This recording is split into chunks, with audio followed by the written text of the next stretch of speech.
Hello friends and welcome back to our Sorcery Contested Realm 4 deck starter set breakdown. So we have gone through Fire and Earth, and today we're going to be going through Air. This is again my time to push this. Do not walk but run to your local game store or a TCG player and buy this product. Incredible product, really good decks, a very fair price. So today we're going to be going over Earth. You guys know this is my favorite thing to do. I love opening up starter decks. With Grand Archive, we really didn't get a chance to really dive into them. But we definitely will with these because I am for sure hooked. I still haven't decided between Fire and Earth for my playtime. Here we go. Adjust that. But before we do that, before we decide on that, we are going to be looking at the Air deck. We're going to harness the knowledge and power of Air. The Nimbus Djinn there looks really cool. Let's hope he's in here. I have a feeling that he is. There. They made these boxes too sturdy. Difficult to open. There we go. All right. As always, we're going to separate out our Atlas cards and then take a look at our avatar. Set those there. You guys can get a sneak peek. All right. So we have the Sparkmage as our avatar. 20 health, 1 power, just like the rest. Normal effect of tapping and playing or drawing a site. However, he has the special effect, tap. Target nearby location, deal damage to another random unit there equal to the sum of Air threshold on spells you have cast this turn. So, say we go into a turn and we play a Thunderstorm and a Snow Leopard, right? So we've cast 5 mana. Oh, wow. Light turned off early this time. That's okay. We've cast 5 mana, but there is 2 threshold on the Thunderstorm and 1 on the Snow Leopard. So our effect would let us do 3 damage to a random unit at a nearby location, which is pretty cool. Random, you know, could definitely be better if it wasn't random. But being able to, without costing resource, which is a really nice thing, without costing resource, being able to push extra damage and not having to discard a card, like, you know, our Fire avatar, we had to banish cards from our graveyard, which isn't a huge deal. We've seen very few things that interact with the graveyard, but still, 0 resource, doing some damage is nice. I guess you would have to balance it by making it random. However, if, you know, there's only 1 other unit, which is another key factor, if you target your location, it is another unit. So the Sparkmage cannot deal damage to himself with that effect, which is really nice. So if there's only 1 unit there, it's guaranteed damage. Very, very nice. And it doesn't cost mana. I know we talked about the resource, but you spend all that mana and, you know, you might even play around spending maybe lower amounts of mana for things that have higher threshold costs. You know, there's a lot of ways to do it. But let's get into our sites. First site that we have is the Gothic Tower. Gives you 1 mana and the Air threshold. Genesis. If this is the only Gothic Tower you control, gain 1 extra mana this turn. That's super nice. You can start with 2 mana on your first turn. That's huge. Or not even your first turn, but, you know, say it's turn 5, you've been pumping it out, and you have a 7-cost card in your hand, and you drop a tower. Now all of a sudden you have that 1 extra mana and can really push through. So we have 3 Gothic Towers. Now we are on to the Dark Tower. Same effect. If it's the only Dark Tower you control, gain 1 extra mana. Lone Tower. Same effect. Ooh, Mountain Pass. What a pretty card. We're going to say that a lot. Minions can't enter this site on the ground if there's already a minion atop. Ah, King of the Hill. So it becomes an impassable terrain, or I guess not even passable, but unenterable terrain if there's already a minion there. Now, atop is an important keyword because if something is burrowed there, they are not atop the site. They are below. So, important note. Updraft Ridge. Airborne minions atop Updraft Ridge gain +1 movement. That's super nice. Man, for airborne units are already so flexible, being able to move diagonally, giving them extra movement is huge. Ooh, pretty. We're going to say that a lot in this game, aren't we? Observatory. Genesis, look at your next 3 spells, put them back in any order. Important note, spells refers to anything in your spellbook. So that's not like a castable spell or whatever. Those are referred to as magics. So basically, look at the next 3 cards of your deck, put them back in any order. It's like Scry. If you played Magic the Gathering, Scry 3. Oh man, that looks good. All these cards look so good. Planar Gate. Minions here can traverse the void, gaining Void Walk until leaving it. Now, does that mean they gain Void Walk till they leave the void? That's what that sounds like to me. Very interesting. So you can get across the board even if there are no adjacent sites. Cloud City. A little Star Wars reference here. A unique site. Always nice to see uniques. If you have 3 threshold. Hey, welcome back. If you have 3 threshold, once on your turn, this site may fly to a nearby void. You can freely move this site around. That is super cool. Now, I have seen this in effect. That means the units that are attached to this site go with it. So you can freely move both this site and the units that are affixed to it. Very, very cool. Very cool. All right. We saw the Sparkmage, Lightning Bolt. This is, first I love the Fire deck. Then I love the Earth deck. The thing that's really going to hook me on the Air deck is going to be spells like this. Lightning Bolt. Deal 3 damage to a random unit at a target location. So that can be anywhere on the board. It doesn't have to be nearby or adjacent. Again, random is not great, but if it's the only unit there, it's 3 damage. 2 costs, 3 damage. Thunderstorm, an exceptional aura. So remember, this is going to affect up to 4 sites in an area. At the end of your turn, deal 3 damage to a random unit atop affected sites. Then you may move Thunderstorm 1 step. Last 3 of your turns. Again, atop is an important keyword here. If there are cards that are burrowed, they cannot be targeted by Thunderstorm, so they would not be affected.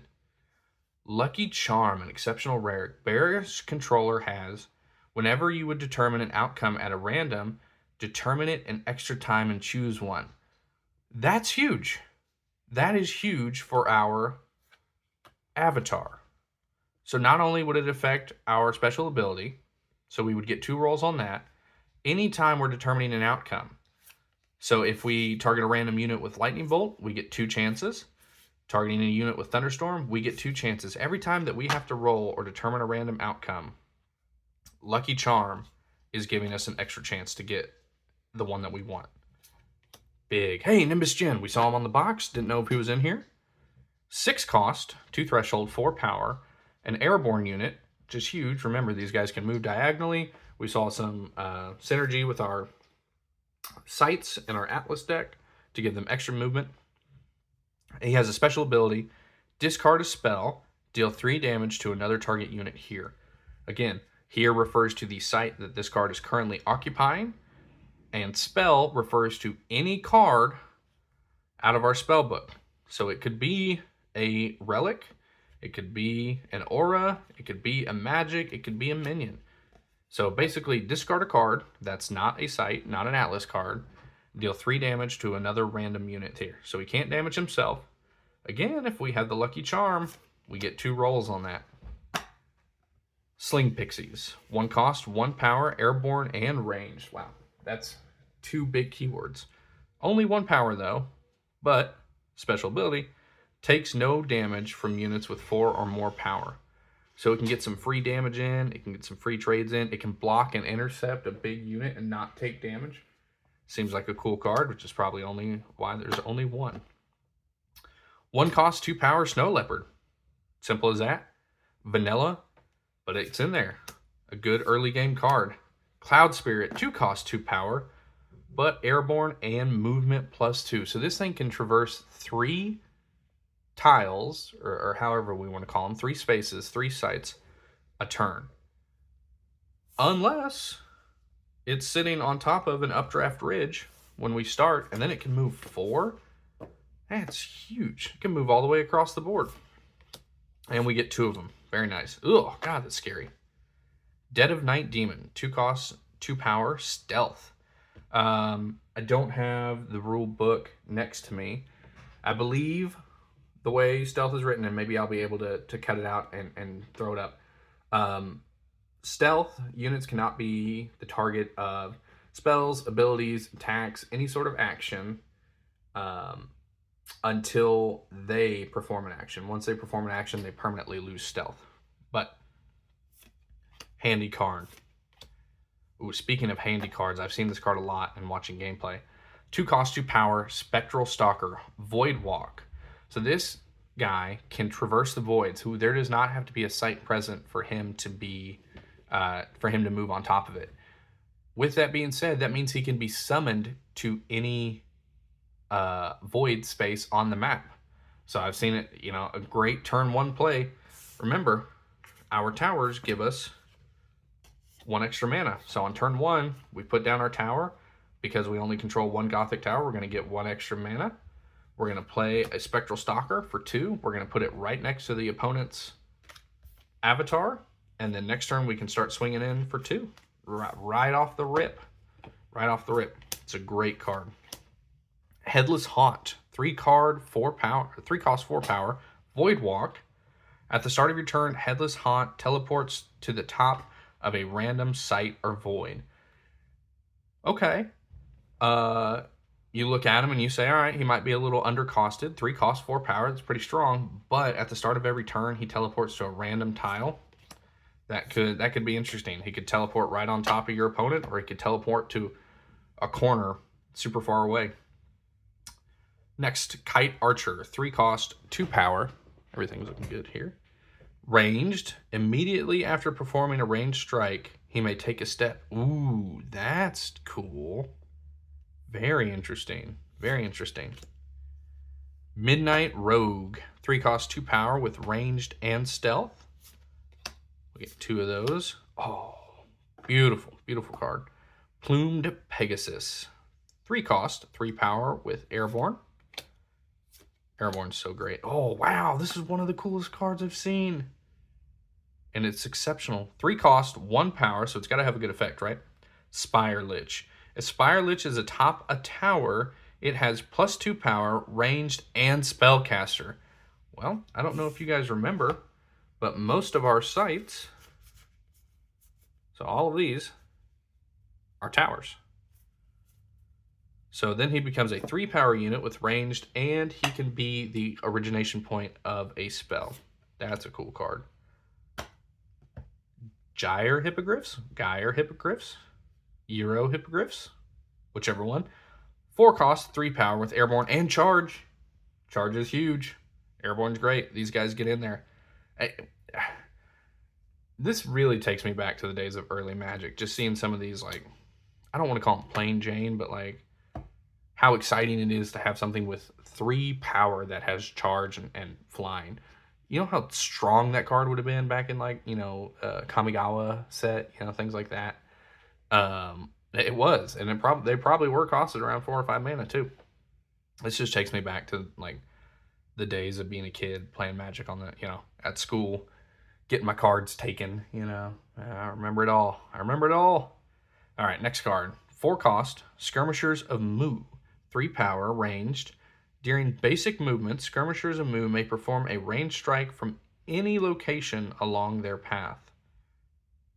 So, if I'm reading this right, they don't target any location along their path. The origination point of the attack may perform a ranged strike from any location along their path. So they don't have to be at that location to perform the attack. That's the way I'm reading that. If I'm wrong, please let me know. Roaming Monster, 5 cost, 4, may be summoned to any site. Nice. We can summon it right on top of our opponent. As long as they're on a site, we can summon it right on top of their avatar. Ooh, 7 cost, 5 power, Highland Clansman. Charge. 7 costs, that's big. Now, I'm thinking about this because I just did the Earth set, right? 7 cost, 5 power is a big unit, especially with charge. You know, we dropped the, oh gosh, I can't remember the name of it, but the big 7 cost, 3 power king card from the Earth deck that gives you control of all mortals. So your opponent plays this, now all of a sudden you drop your 7 cost card. Now you have a 6 power charge mortal that they played on their last turn. It could be crazy. Next up, 3 cost, 1 power, Apprentice Wizard. Has a spellcaster, so it can be the origination point of our spells. And you get to draw a card. We love drawing cards. Okay. Wow. I was going to say, before we get into this. Okay, Grandmaster Wizard. 6 cost, 0 power. Now, what I need to know, does this card immediately die? Surely not. Surely not. Because it wouldn't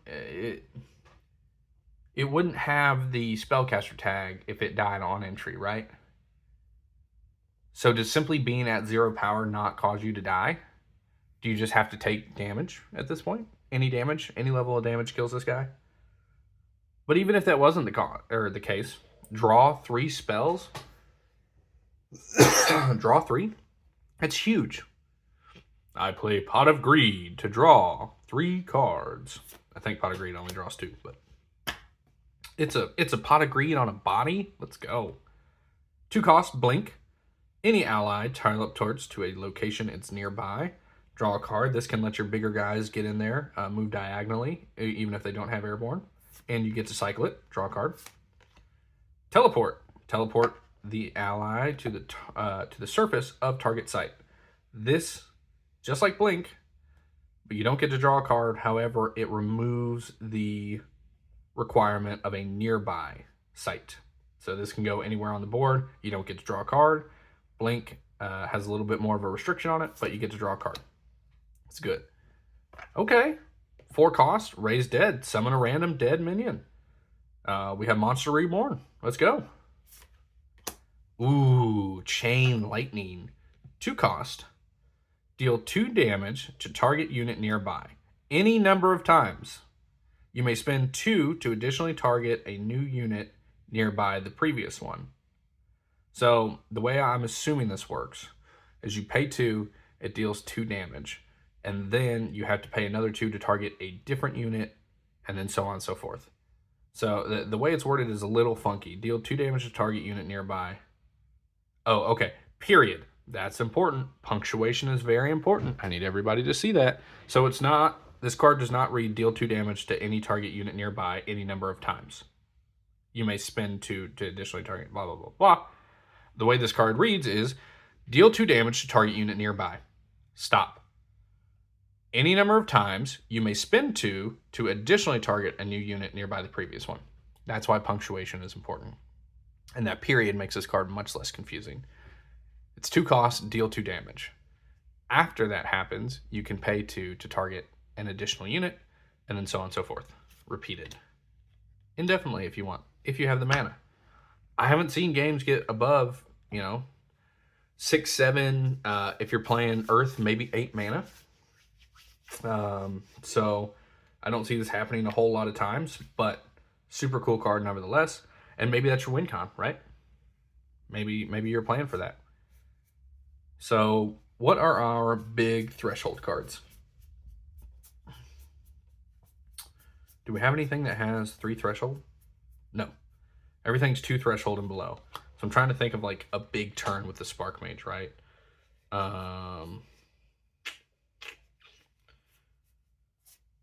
Let's see. I'm trying to think of what might be. Okay, Headless Haunt's a good option. So say we play like Headless Haunt, Cloud Spirit, that's 5 mana. We're going to assume that we have 6 mana, right? 6 mana seems like the high end for this deck, Nimbus Gen. And then maybe a Lightning Bolt, right? So we played 3 cards for a total of, oh, well, that would be 7 mana. All right, Devil's Advocate, 7 mana. But that is 5 air threshold.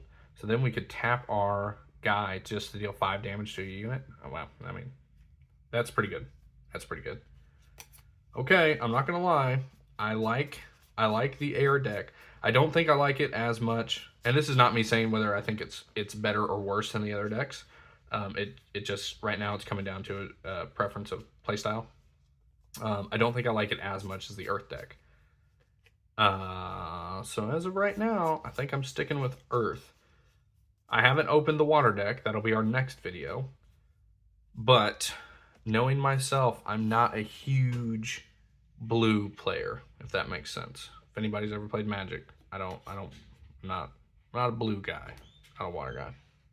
So thank you guys for coming out and checking out another video of Sorcery Contested Realms. We have one starter deck left to go. That will be our water deck. So let me know what you're thinking. We've seen 3. We've seen fire, earth. Now we've seen air. So let me know what you guys think that you would want to play. And don't just let me know what you would think. Go buy it. Go buy it. I'm going to say this in every video. Buy this product. Give these guys money. It's not even about the money. It's just about, like, I really think, I don't want to say that this is going to be like the next big card game, but this is just making me feel like playing Magic as a kid, and that was 20 years ago, right? So I'm very excited for this, and I know I say that in almost every video, but I am. This genuinely has me feeling so good about this game, and I want you guys to feel the way that I do. So check it out. Go buy the cards. Let me know what you think, and thank you to our Patreons, Adam, Caleb, Sam. You guys are the best. Couldn't be doing this without you guys. So shout out to you and your friendship, and I will see you guys next time.